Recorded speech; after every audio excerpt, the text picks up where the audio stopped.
What's up, my healthy friends? Any wild news going on in your world lately?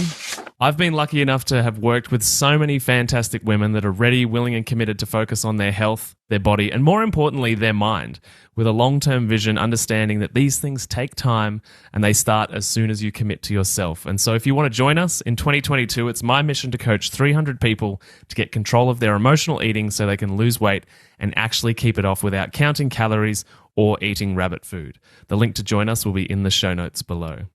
On the topic of rabbit food, and furthermore plant-based dogma, I want to introduce you to Belinda Fettke, who is one of the most important health disruptors of the last few decades, working tirelessly as a change maker, challenging the health benefit claims of the last 50 years of low-fat, high-carb food and health messaging from our government and healthcare workers.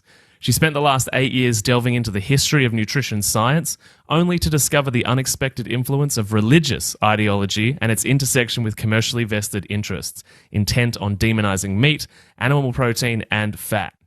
The relationship between religion and nutrition has shaped our plant-based or vegan-leaning dietary health guidelines for over 100 years now. Belinda's primary concerns have included a lack of transparency in research and nutrition policy that may negatively impact health outcomes for people with type 2 diabetes, and the attempts to silence healthcare professionals from discussing health benefits of ancestral diets and evolutionary science. And as a deplatformed, truth-seeking, truth-speaking health professional myself, I'm so pumped to bring you this conversation. And just before we do, just a quick little disclaimer on behalf of Belinda. She's not anti-vegan and she's not anti-religion. She's pro-choice, especially when it comes to health. And I can definitely match that vibe any day of the week. So Belinda, welcome to the show. How are you? Thanks so much, Matty. I'm very well, thank you. Oh, it's so good to have you here. You're such... this is possibly one of the most important podcast episodes we've ever recorded because it gets to the core of why I even started the podcast in the beginning after my own journey through the hospital system and learning about all of the things that aren't done that would normally lead towards health. So maybe a good place to start is possibly with how your journey began into this space, because it's definitely deep down a rabbit hole that many people would have never even knew existed. It even surprised me, Matty, I can assure you. I guess going right back to the beginning of my journey was really Gary's health journey, my husband.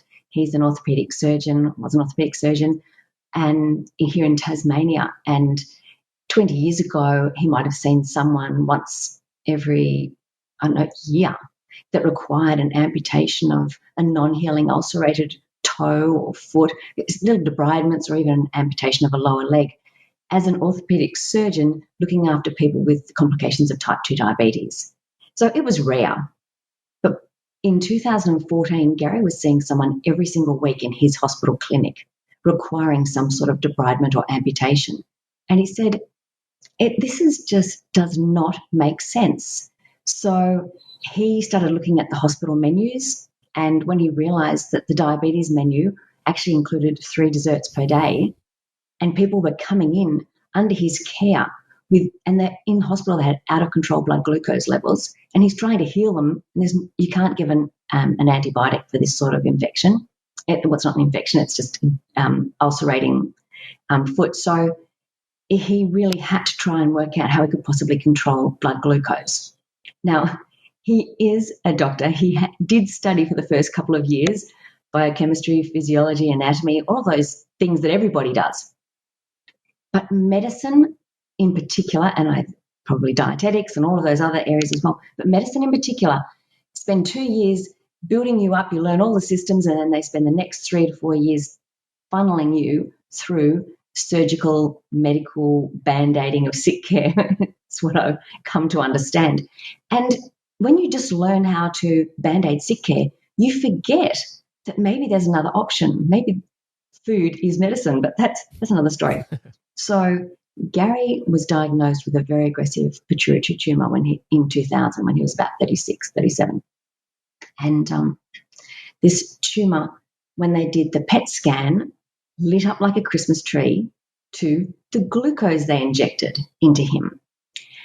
And it was extensive, and at the time it was found, so he required surgery, he required very extensive radiotherapy, and he was on chemotherapy for about 11 and a half years on and off, which is a huge commitment to anybody. he was on a monthly injection, but he was unwell for a few days before and a few days after it. Mm-hmm. And this was just something that he just accepted was part of his life. He had to have a second lot of surgery in 2004. But by 2011, they said, we really don't know what else we can do to slow down the growth. Now, after he'd had his original surgery, he was in hospital and he developed a complication of I suppose it was a complication or an irritation of the tumour through the surgery. And he developed diabetes insipidus, which is very different to the diabetes everyone's sort of aware of. And diabetes insipidus means you can't actually concentrate your urine. Yeah. So you have to drink to match that urine output. And in Gary's case, it was 12 to 13 litres of fluid a day. Oh, wow. And that is incredibly exhausting for a body to make that much urine. Yeah. You think, oh, gosh, besides how much time you've got to spend going to the toilet, the physiological repercussion of all of that as well was huge. I mean, Gary had time off after his surgery, obviously, but when he was in hospital, they said, water's going to be really boring. We suggest you drink fruit juice. So we didn't click, Matty. No one gave any idea or any concept of the thought that sugar was potentially driving the growth of Gary's particular cancer. And so in 2011, he turned to Dr. Google, which a lot of people do. Which doctors say don't do. Yeah, well, he did. And when he turned to Dr. Google, he found some amazing people talking about their correlation between sugar and cancer in America. Mm-hmm. Colin Champ and Dominic D'Agostino looking in particular at this space. And he'd also been given a book around this time from David Gillespie, from a friend, Sweet Poison. And honestly, he did think, what could a lawyer possibly know about the harms of sugar that I don't know? I'm a doctor. So anyway, he learned a few things from David Gillespie. Yeah, I think most of our listeners probably know David Gillespie, and his books are fantastic.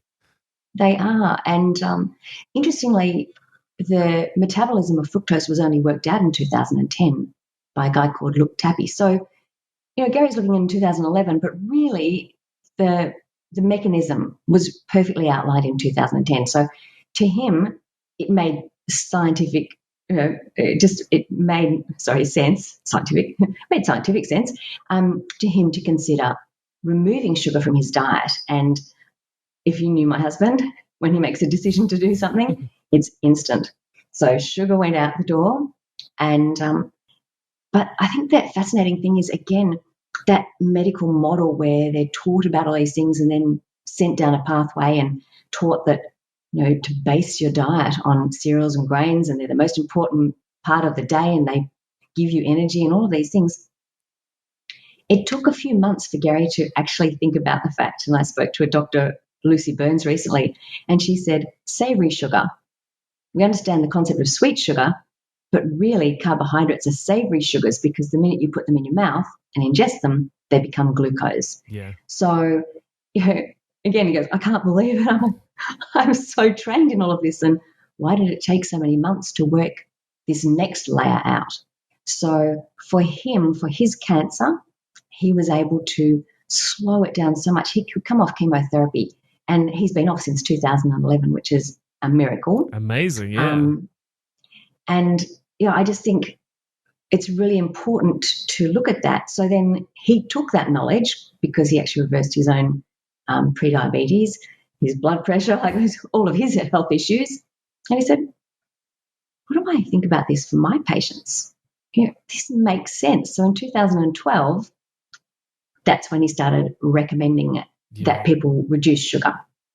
2013, 2014, he was starting to talk a little bit about carbohydrates, but his main message in the hospital was just the crap sugar that was available to his patients and really sending their blood glucose out of control. And he was reported to the medical board in 2014, even though he was now starting to talk about sugar and carbs and polyunsaturated oils, the whole metabolic health crisis that we've gotten. So he was reported, and he just thought, surely they're not going to look at this. This is ridiculous. I'm talking about sugar. Yeah. People know sugar's harmful, surely. But no, the Medical Board of Tasmania were totally unaware that sugar could cause any problems except for dental caries. And they investigated him for 2.5 years in a star chamber investigation. Like, he was not allowed any access to a lawyer or any ability to fight it in court. There was no appeal. He just had to keep supplying information to them from all the questions that they asked. And at the end of 2.5 years, the determination they came out with was that Gary was lifelong and non-appellable, and he was never allowed to speak about nutrition to his patients.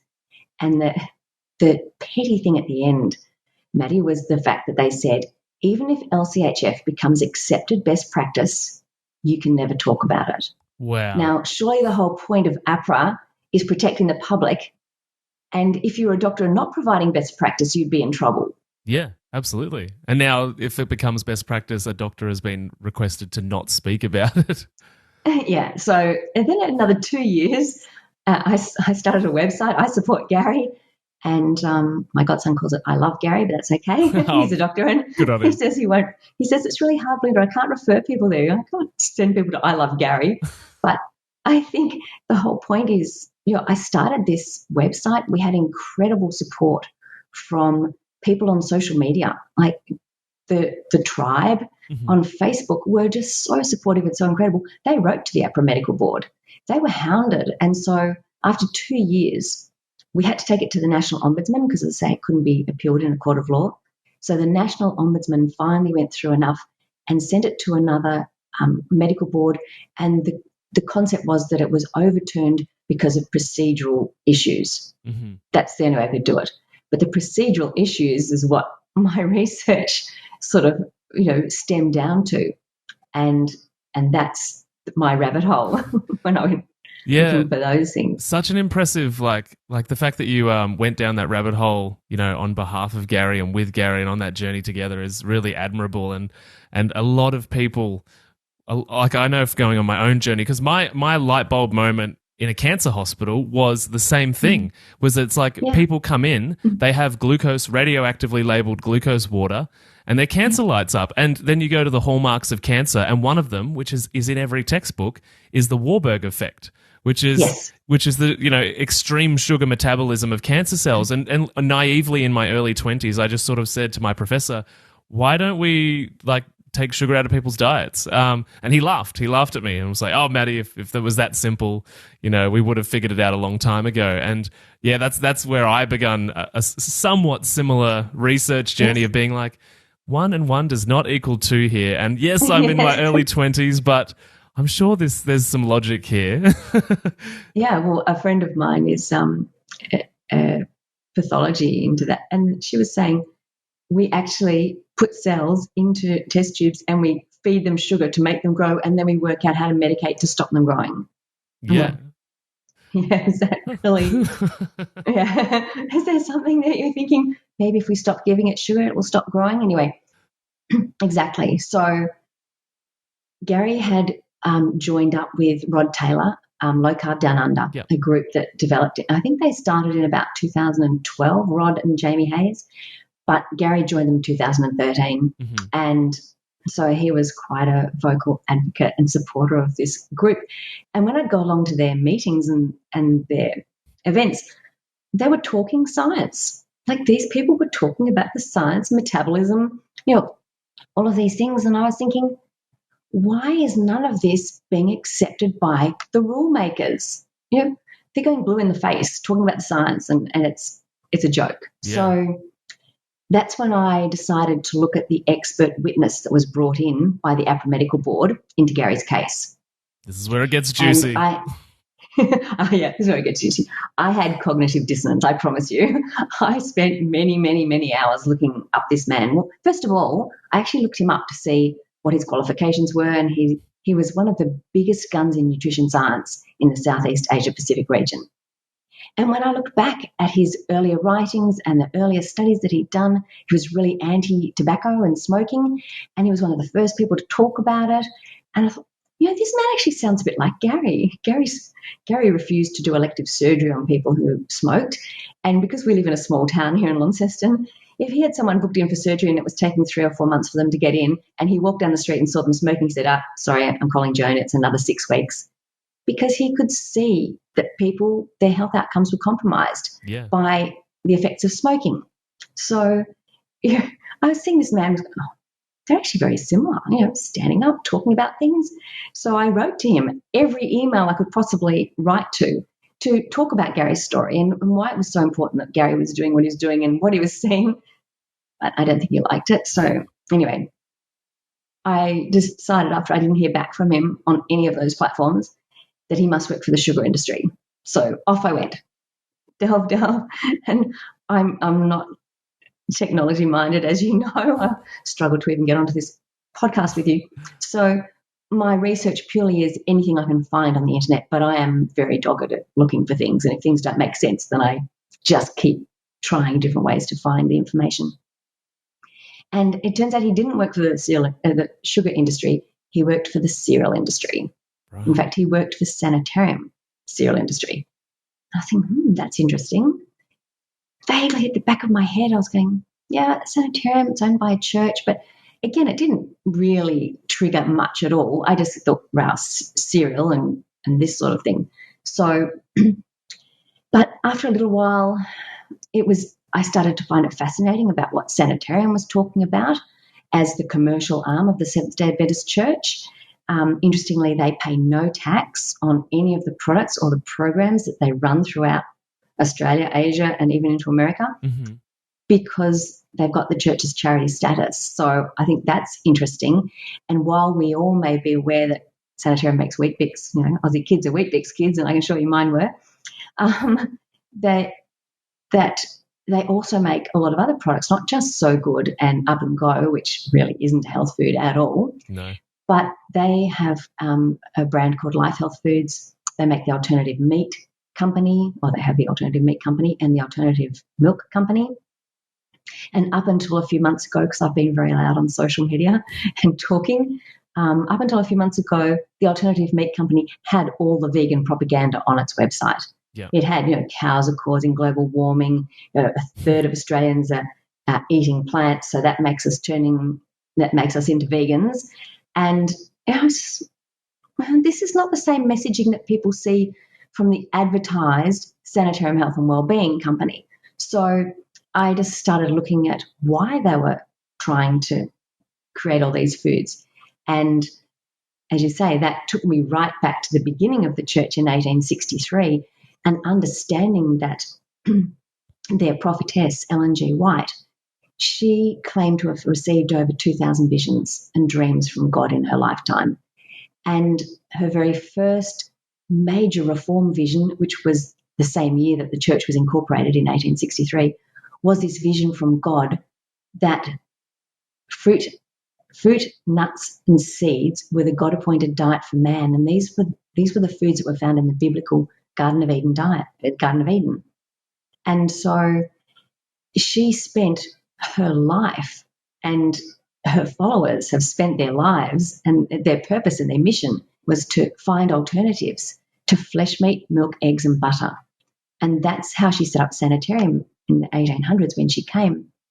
So understanding that other people, temperance health reformers, were talking about the effects of flesh meat, and different to the temperance prohibition, which was specifically talking about alcohol, and then later on suffrage and abolition of slavery, the temperance health reform movement really started in the early 1800s in America. And it was based on the fact that they believed that meat defiled people spiritually, mentally, and physically. And the thought was that if you ate meat, you became like an animal. Right. Well, I've seen a lot of very docile animals as well, but, that was the concept, that if you were a meat eater, that you would be bad. And was that connected to the belief of reincarnation back, that you could possibly become an animal in a future life? Not the temperance health reform movement, right, but absolutely going right back to the Eastern mysticism, and their beliefs was metempsychosis. Yeah. And a lot of the, Pythagoras and Buddha, that concept in 500 BC was more placed around the concept of metempsychosis, which is the concept of karma. And there are two thought processes. One thought process is, if you do bad things and the karma attaches to your soul, in your next life. And so this karma goes back. And if it attaches to your soul enough, when you come back in your next life, you will be an animal and you'll have to work your way back up again to attain enlightenment. Right. But there is also a thought that if you get enough karma, you become an animal, because that's considered enlightenment. So, but yes, very much so. You didn't want to eat meat because you might potentially be eating a friend or a relative. The 1800s was very, very different. They truly just believed it was sinful and it defiled people. And the biggest concern about this defiling was the concept of masturbation. So, there's a headline out there if people want to Google it. Kellogg's was part of an anti-masturbation crusade. I did not make that up. Yeah. No, I think, John Harvey Kellogg definitely kicked off that movement with his, libido lowering cereals, which is just an insane idea. It is an insane idea. But then when you think about it, John Harvey Kellogg was 12 years old when he went to work for the first family of the Seventh Day Adventist Church. So he was only 12 when he was typesetting their pamphlets, because unlike we have got social media now, we can talk, but back in the 1800s, everything had to be printed. If you wanted anyone to know about anything, you could speak for sure. But taking that message further was through the printed word. And I think I jumped a little bit, but Ellen G. White took this health reform message, this belief that meat was a toxic stimulant, as bad, if not worse, than alcohol, caffeine, spices, all these other things. Meat was the worst. Animal proteins and fats provided the worst health outcomes, and it was because she believed it defiled people. Right, based on her messages that she received from God. Yeah. Based on the messages she received from God. And unlike Sylvester Graham and Caleb Jackson and other people, there were a lot of health reformers talking about it in America in the early 1800s, but she took this message into the church doctrines. She told the church that it was their mission, their responsibility to public health educate people on the harms of animal proteins and fats, flesh meat in particular, and fat. So it's created this incredible push. Medical evangelism, she taught, was the right arm of the church, and their health reform message, the entering wedge. An entering wedge to open hearts and minds. Yeah, to liberate people from the burden of conventional thinking.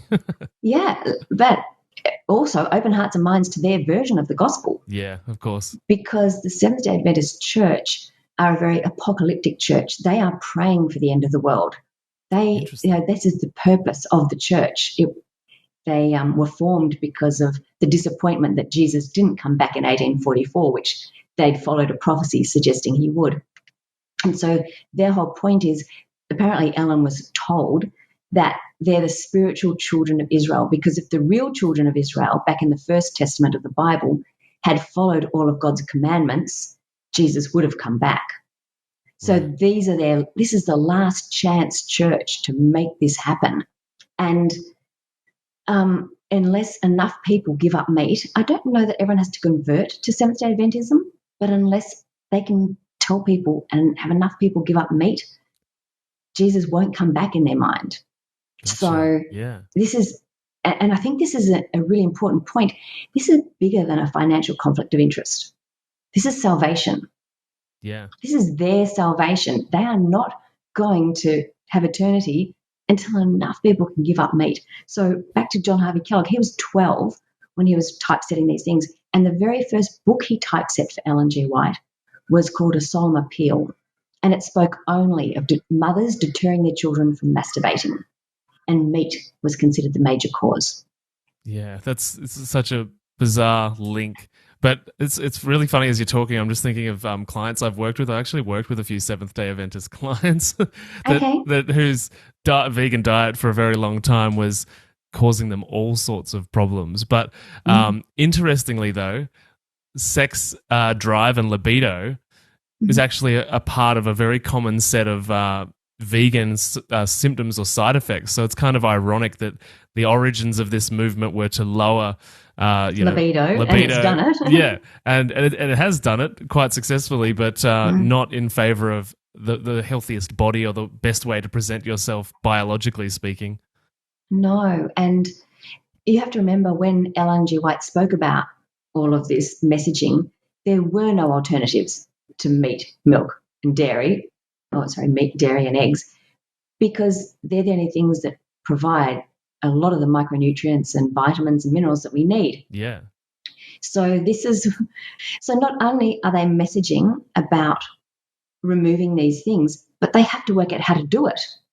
So is it any wonder when John Harvey Kellogg became a doctor, which they paid for him to do his training, that he became the superintendent of the Western Health Reform Institute and turned it into Battle Creek Sanitarium, which went from a place that had about 40, the ability to house about 40 people to look after them in sort of a health retreat, to being able to have 1,200 people in this massive, like it was a massive hotel. It had chandeliers and gilded gold and paintings, and like it was just incredible. Rockefeller, Amelia Earhart, Henry Ford, Kissinger, all these people went to the Battle Creek Sanitarium in the early 1900s because it was a health and wellness retreat. They learned how to eat vegan food and they learned how to abstain from sex. Like this was a really, really big part of this whole movement. And John Harvey Kellogg did it incredibly. He married a woman who I believe was probably one of the very first dietitians. Right. She'd trained in home economics, and he was wanting to create all these foods, but they weren't very palatable. So she came in and helped tweak the recipes and make them better.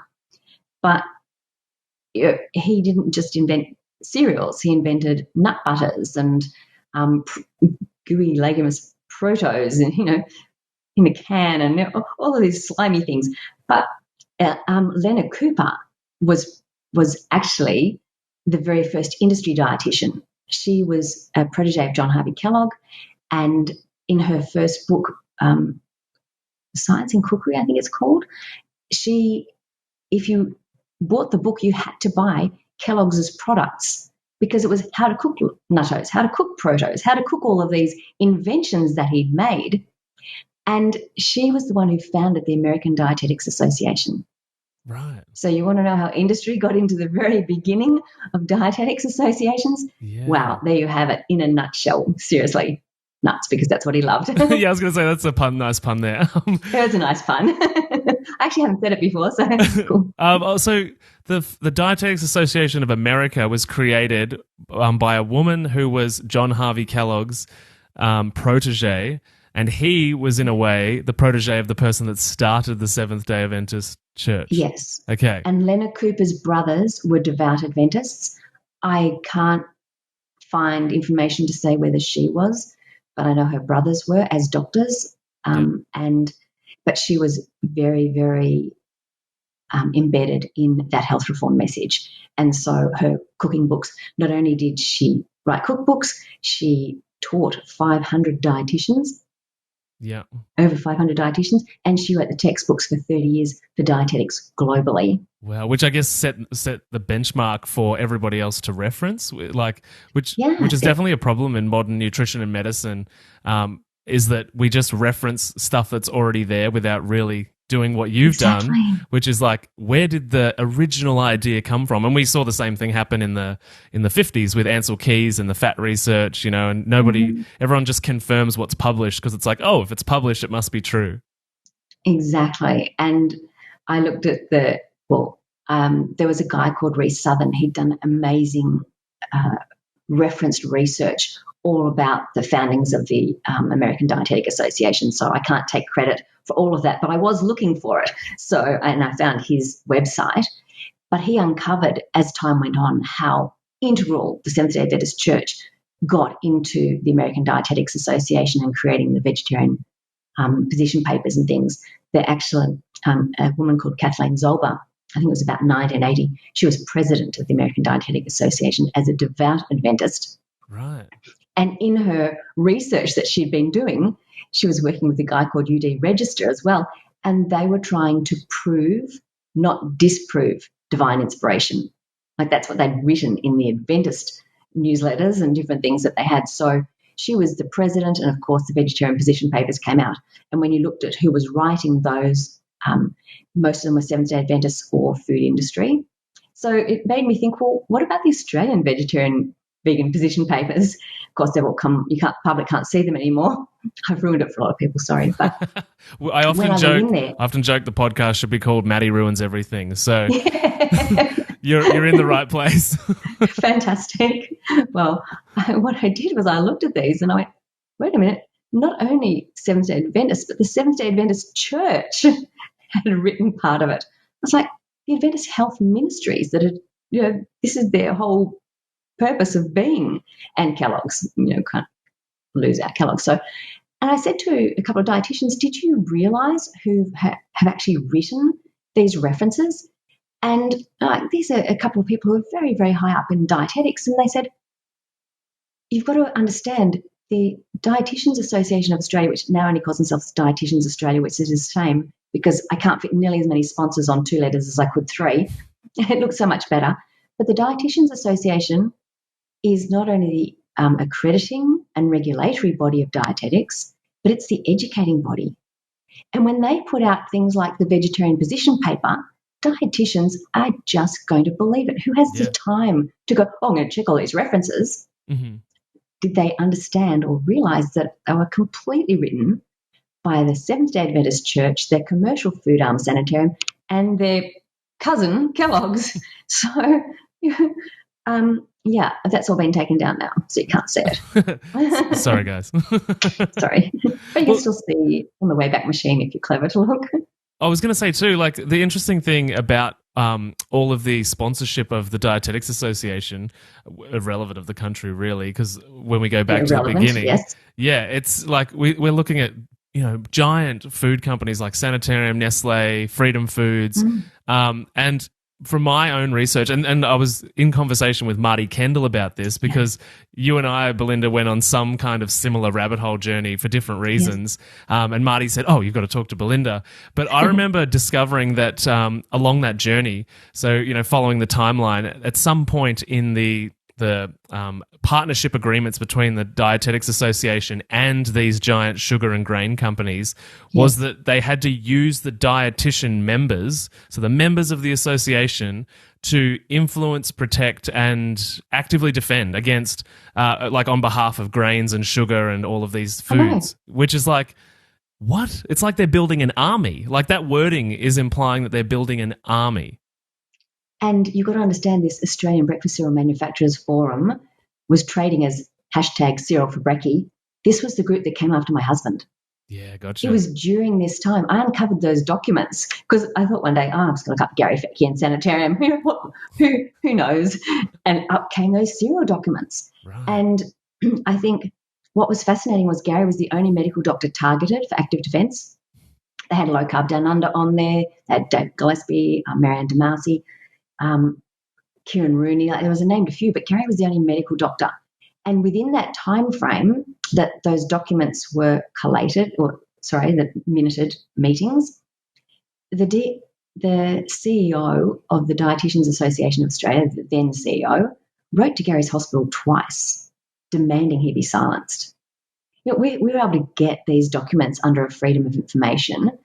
Finally, it took years to get them because they kept sending things that were redacted, even redacted Gary's own emails to them. Right. It was so stupid. But finally, we got access to these documents. And so this was all under that agreement with the breakfast cereal companies. You've got the expert witness working for Sanitarium. You've got Sanitarium demanding the dietitians silence these people. And it sounds conspiratorial, but it's not.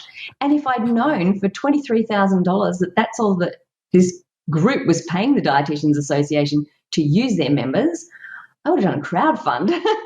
Hey guys, let's counteract. We'll give the DIA $23,000 if that's what they want, and let's change the messaging.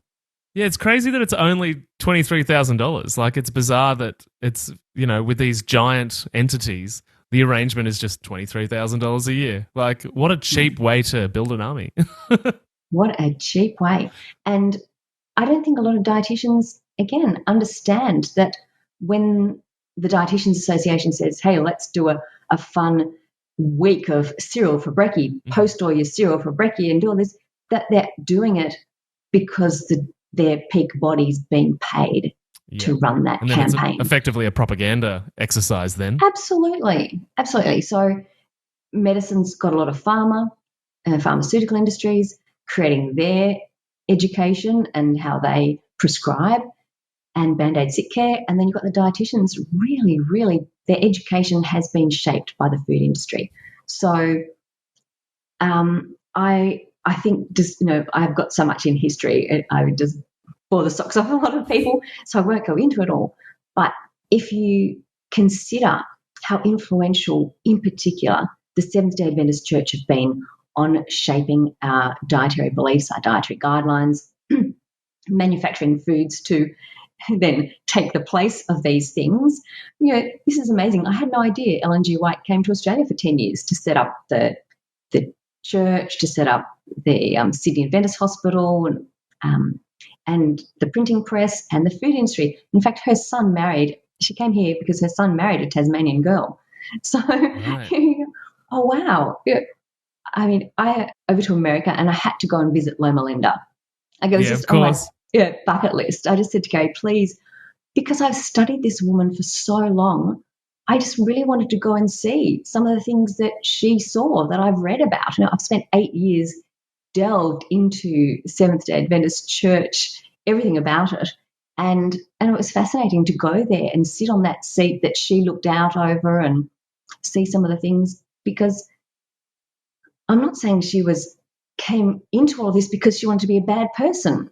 She just had this belief. She'd had a very nasty head injury when she was young, when she was 9 or 10. And so some historians and some people have theorized that potentially her dreams and things were a result of epilepsy or some sort of, thing along that sort of seizure lines. Yeah. But you also have to remember at 9, she became disfigured, and it was a girl at school that had done it to her in a small community, so she never went back to school. So she finished her formal education at the age of 9. I think her parents must have been fairly well read because there's obviously a lot of books that she has read. But when she started talking about her visions from God, she became accepted into a group that suddenly started to look at her in a different way. And so as a 15-year-old, I think when she had her first vision, and then 17, you can imagine suddenly she's in a room and people want to hear what she's going to say. And a lot of her visions came about after she'd sat in meetings that could have gone all day trying to discuss different theories about the church and where it would go and what they would do and what they believed in and what they didn't. And then suddenly she'd have this vision and she would answer the question for them. Oh, God's told me this is the answer. So, again, the history is fascinating. It is. But she has become so influential. And if you look at what the Seventh Day Adventist Church is doing into the Pacific, and again, taking away all the animal proteins and fats, telling people in the South Pacific that even fish is bad. They've run this 10,000 Toes campaign over there at the moment, and they're teaching people to eat fruits, nuts, and seeds. And yes, fruit is probably a very big part of their diet. But then when you combine it with the processed carbohydrates that they're encouraging and the polyunsaturated oils, then you have, it's no wonder people are starting to get fatter and sicker over there as well. And I'm trying to call it out because I'm very aware that this generation's group of Seventh-day Adventists have not only contributed to the demonization of animal fats in the Ansel Keys era and the McGovern report, but they're highly influential and trying to get the demonization of animal protein into medical education right now. Well, that was actually going to be my next question, because something you said there was really rang true of all the people that I've ever worked with, which is they're not intentionally causing harm. Like most people get into healthcare, into wellness in order to do good, and because they have good intentions. I mean, of course, there's a little bit of people that get into it for money and prestige, and that's a part of it. But yeah, I've never met a doctor in the hospital that I worked in or a nurse that had ill intent. However, when I started being the guy that was throwing around some of these ideas in the lab or on the ward, I was looked at as a bit of a crazy person, and so maybe. Like, at what point did this Seventh Day Adventist, plant-leaning vegan-leaning movement become medical education? Because I know from 1900s, but they started nursing education in the 1870s and home economics in the 1880s, dietetics by the 1900s, and they found, well, actually no, they were teaching medicine from, I would say, 1870, 1878, 1880, definitely teaching medicine. John Harvey Kellogg ran programs. Yeah, right. Because I at know the Battle Creek Sanitarium. I know, because the interesting thing to me is that, like, it's kind of a twofold thing. Like, doctors, like with Gary, it's like, what do you mean I'm not allowed to talk about nutrition to my patients? But on the other hand, it's like, it's probably good we don't have doctors talking to patients about nutrition, because they're so ill-informed, and there's such a tiny portion of their degree that is focused on nutrition and metabolism in the way that maybe a nutritionist or a dietitian gets. However, all of the education or the lack of education is all supported by this sanitarium movement. And so when you do end up in a doctor's office and they go and get the latest recommendations for whoever is in front of them, they basically got programs that are like funded and branded with sanitarium and with these big companies. And so the advice that they're handing to these unfortunately unwell, sick people is just going to perpetuate the problem, because they're actively trying to defend grains and sugar. And when I spoke to a GP about this back in 2017, 2018, a GP came up to me at a conference and he said, Belinda, I've just listened to this talk about Seventh Day Adventism and I can't believe it. But he said, I've realised when I push my software button on my computer, Sanitarium branded fact sheets are coming out. And I think this has been a big part of it. If you look at the Sanitarium Health and Wellness branding, that's what they've done. They started their own nutrition education service. They call it a service in 1980. And so this idea of giving every doctor, we're so brainwashed that they were printing these fact sheets off, fully branded as Sanitarium, and the pregnancy one even had Wheat Bix on it. So it's, as I say, it's not only doing their promoting their health reform message, but it's doing their business model no harm in the things they're giving. And for type 2 diabetes, it said spread your carbohydrates throughout the day, base your meals on carbohydrates. And at the bottom it even said, what about sugar? Well, a moderate amount of sugar is okay, and it was endorsed by Diabetes Australia. And so, this is really, really concerning. Yeah, absolutely. And Gary came across documents and found one of the original Diabetes Australia's handouts, a book on managing type 2 diabetes, and it was co-produced with the Sugar Association, branded on it. It's like, oh my gosh, it didn't even have the pharmaceutical industry back then. They were just happy with the sugar industry giving them information. Dietitians Association, Sugar Industry, and Diabetes Australia had written the guidelines. It's like, oh my goodness. But how interesting in our society we can just accept that. And it's not till you wake up. It's not till you wake up and you go, this makes no sense. Like Gary just says, he actually did a post. He was in 2015. He just put two hands up, wrote a big sign, I'm sorry. I have to apologize because I did not think about this enough. And, I mean, in his role, potentially he wasn't prescribing medication necessarily, but he was certainly, chopping off bits of feet and not being able to provide a solution to people. He had run out. There was nothing else he could do. So that's brave of him, though. Like, I know, especially after the last 2 years and everything we've seen unfold, and irrelevant of people's opinions, the point is that there's obviously someone controlling us and able to dictate things. And the one thing I've learned over that time is that a lot of people that have reached out to me have been like, you're doing great work, appreciate you speaking about truth, but I just can't be a part of it. And so for Gary to be able to have the courage and yourself to be like, I'm going to put my own head on the chopping block in the name of truth, I think it's so incredibly admirable, because there's so many people that feel the same that just don't have the courage. Well, I think when Gary got his determination back from the second medical board that completely threw it out in 1 week, and he actually got a formal written apology from the APRA, national board. And in that, it pretty much said, this will never be investigated again, and I think it gives hope to people to be able to talk about nutrition. And when I say Gary was talking about nutrition, in the beginning, it was just reduce sugar. He can tell people not to smoke. He can tell people to reduce smoking, or, that's not good for your health, because he understands what it does to people's, their blood vessels and things with surgery. So it was compromising their outcomes. So he can talk about that, and he's not a respiratory physician.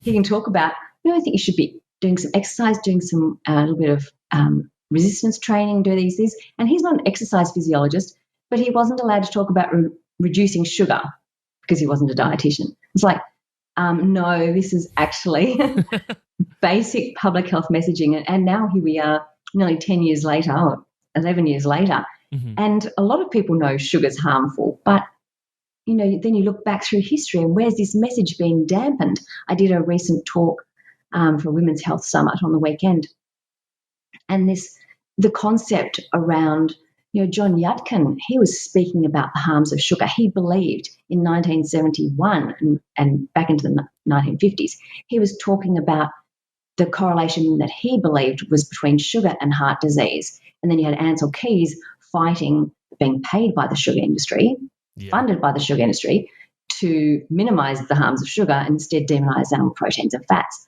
And I think that's where a lot of my research just started to show this incredible symbiotic relationship that, we've got the public health messaging from the food industry, and I'll talk specifically about Coca-Cola and cereal and things like that. But their message is to minimise the harms of sugar. We don't want to talk about that.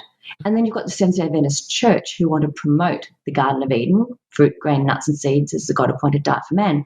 So they don't necessarily correlate, but if you think about what they agree on, it's the demonization of animal proteins and fats, that then they can happily talk about this plant-based messaging, and they're aligned, and they shouldn't be, but they've become more and more involved with each other, and the relationship goes back to the 1950s or 1940s, in fact, when one of the devout Adventists who wanted to prove, not disprove, divine inspiration and create foods and talk about the health benefits of vegetarianism he went to Fred Astaire at Harvard University from the College of Medical Evangelists. So that was what Ellen G. White founded at Loma Linda in California. And he went to Harvard and he said, I want to do a PhD study under you, Fred Astaire, to talk about the health benefits of vegetarianism. Well, all I can think is, can you imagine Fred Astaire's face when he was being paid by the food industry? Like millions and millions of dollars worth funneled into Fred Astaire's Harvard School of Public Health from the food industry. It was founded by them. So he's got all these food industries, and this man just walks in with a purpose, no financial conflicts of interest, and he wants to prove it. You go, hallelujah. So the very first vegan, vegetarian research papers were the collaboration between Mervyn Harding and Fred Astaire and they were published in the 1950s. So that, again, then you take that through, and now in my research, I've been specifically looking at the concept or the brand lifestyle medicine. And again, the expert witness in APRA Medical Board, he took me to Sanitarium because he was working there, that I can document from 2000 to 2016 in 2 different advisory roles, probably further back, but the internet didn't go further back, and I'm not clever enough to get all the information. So he took me to Sanitarium. You're a wizard. His wife works for the International Life Sciences Institute, which is ILSI, founded and funded originally by Coca-Cola in 1978. So she works for pretty much the conglomerate of food industries. He worked for Sanitarium, and he was presenting at the Australasian Society of Lifestyle Medicine. He was their patron in 2016 when he was determining Gary couldn't talk about things. So I've done a lot of research into him. And this concept of the Australasian Society of Lifestyle Medicine, then I went back to the American College of Lifestyle Medicine and its founding.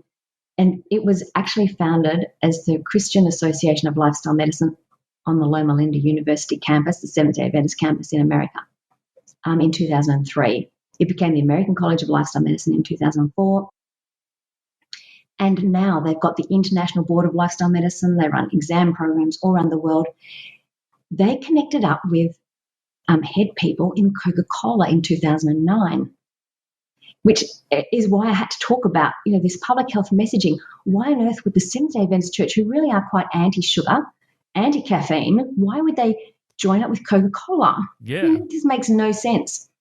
And so if you join the Australasian Society of Lifestyle Medicine, and I know they don't love it that I talk about it, there's some really good people in there, really, really good people who want to make a difference, want to talk about all the lifestyle issues and better sleep and mental and all those other things. But the dietary restrictions, the dietary health message that they promote is based on the one that the American College of Lifestyle Medicine have written, which is the Seventh Day Adventist: fruits, grains, nuts and seeds. Demonize animal proteins and fats. It is a vegan, vegetarian diet. And some people have joined the Australasian Society of Lifestyle Medicine because they're vegans or have ethical beliefs about this diet as well. But when you do the exam, when you become an official member of the international board, you are purely sitting exams written by devout Seventh-day Adventists and people who are intricately tied to Coca-Cola. And that, to me, is very concerning. And which is where I've spoken to you about, 50 years ago, medical students feared cholesterol, feared fat. Yeah. And now this medical education that the American College of Lifestyle Medicine and LMed, which is sort of the Coca-Cola arm of all of this, is writing medical education that's in at least 8 universities in the US. And I know the Australasian Society of Lifestyle Medicine are really pushing hard to get into our medical education. And I just think you can't talk about this without the understanding, the transparency. Where's this messaging coming from? Why is it so important to this group of people?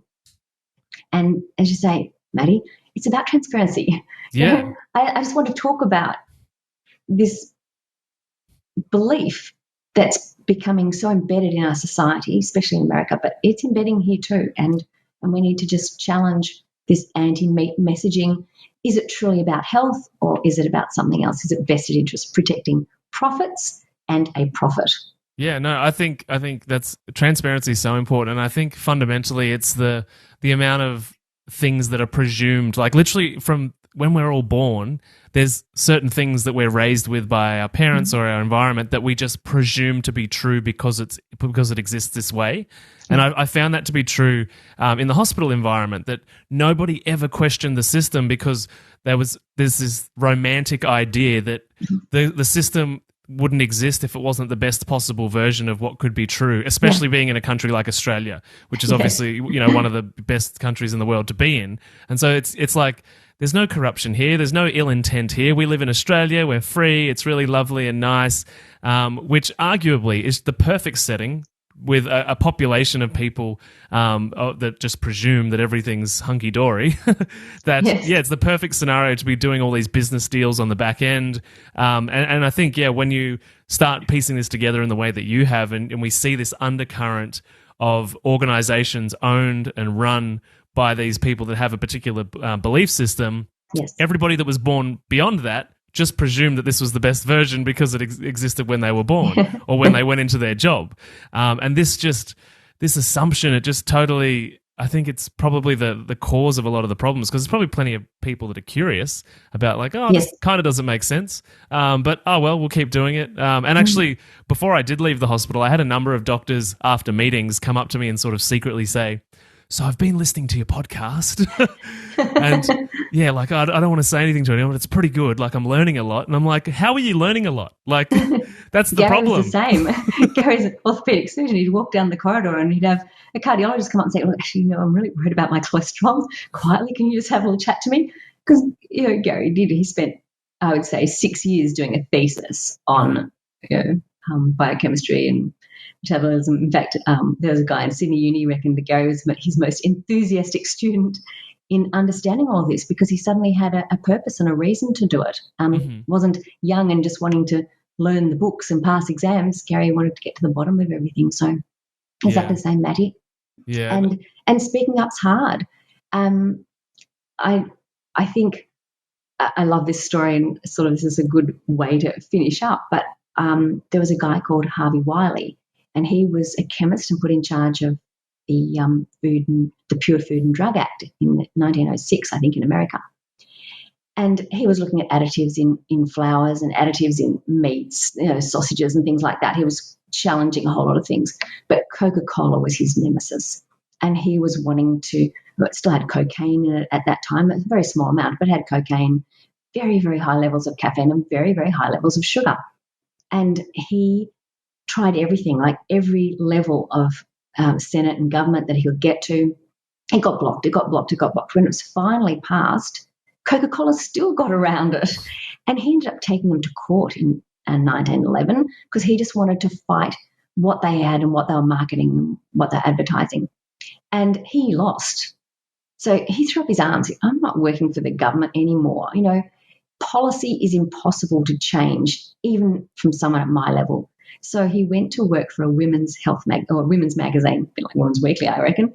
And he said, I'm going to make far more difference talking to the women who are going to make the choices about what they buy and feed their children and their families than I can ever do trying to change policy. And he got, I think there was something like 20,000 women to march on their government parliament. And that's why Coca-Cola had to take the cocaine out. And so I think this is really important. This is what you're doing, and this is what I'm doing. Let's get to the people and educate people that they can actually make the choice about what they want to eat. They don't have to follow a policy that's been shaped by vested interests. We can make our own decisions. We can choose what we want to eat and nourish and feed our families and ourselves. And hopefully the movement gets big enough. The industry has to change because that's what we're demanding. Yeah. I love that story. And that's a big part of like my what I do and the mission statement of my own business because it's like we're in this generation of kids that are looking like they'll live shorter lives than their parents. The best way to shape the future health of the planet is mums that feed kids basically. And I love it because every time there's a revolution, a lot of people think you have to have a majority. It's like got to be 50 or 60 or 70% of the population, 20,000 people, marching on the steps of Parliament. Like every revolution in history is a tiny proportion of people being really loud. Yep. So it's cool. And you can't ignore it anymore. Yeah. When it was the voting public, they couldn't ignore it anymore. And, this is an opportunity, I think, for all of us. And this is why Gary and I have never stopped. We were in a position where he'd been, he'd already been doing orthopedics for 25 years, I think. And when things were getting really touchy at the pointy end of everything, and he just said, no, I refuse to stand down. I refuse to cause harm to my patients. I've seen this. This brings joy back to medicine. You wouldn't know, Matty. You see people start to get better and you go, this is what it's all about. This is why I came into this. I didn't come into it to get funneled into band-aiding sick care and lose my passion for what I'm doing, lose everything. Like it's a funnel and it's a dark funnel. So I think being able to empower people and see them improve their health. Like we had a dietetic clinic for a little while, Nutrition for Life, and our diabetes educator told me she skipped down the hallway. I've been a nurse, a diabetes educator and a nurse for 25, 30 years, and I've never skipped at work. And, that's the exciting thing about all of this. And to think that we've got policy that refuses to allow it. I mean, James Mukie, how amazing is he? He's gotten the diabetes guidelines to at least include the option of a therapeutic carbohydrate reduction as a tool. And I mean, Gary's been very loud for a very, very long time, but James Mukie he's gorgeous and he's got this amazing persona and he's persuasive, but he's determined, but he just comes across in a very different way. And I think, Gary's always said, the pioneers get the arrows and the settlers get the land. But James Mukie has done some amazing things and he will continue to do amazing things in this space. And I'm very, very excited to see just little chinks in the armour, and that's what we need. And this is because the voting public are challenging this.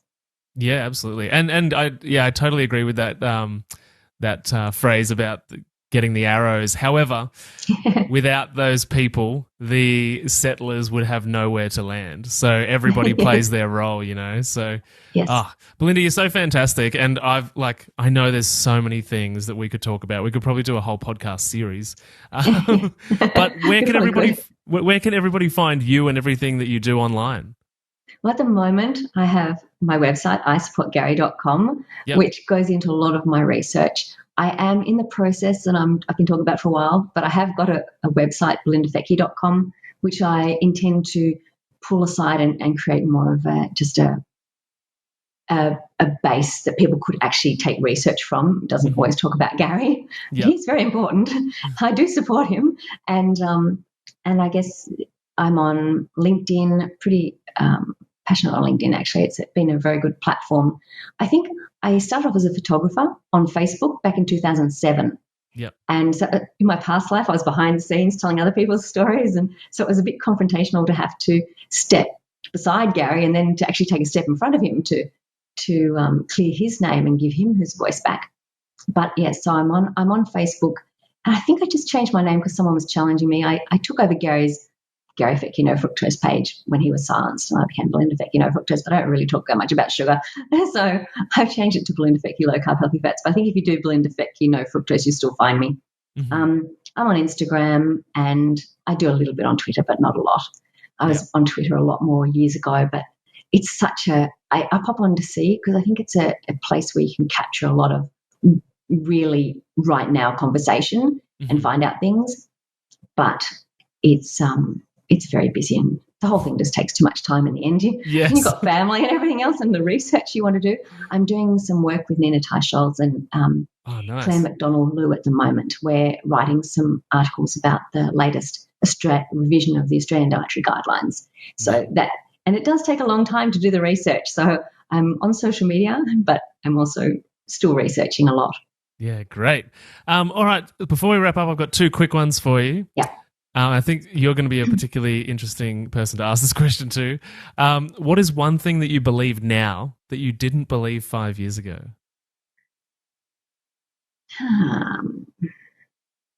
5 years ago. Well, actually, 5 years ago, I never thought Gary would have his name cleared. Well, that's a great thing to have changed the belief of, yeah. And the final one is, what is one piece of health information from the journey you've been on and all the uncovering of the truth? What is one piece of health information that you wish more people knew about?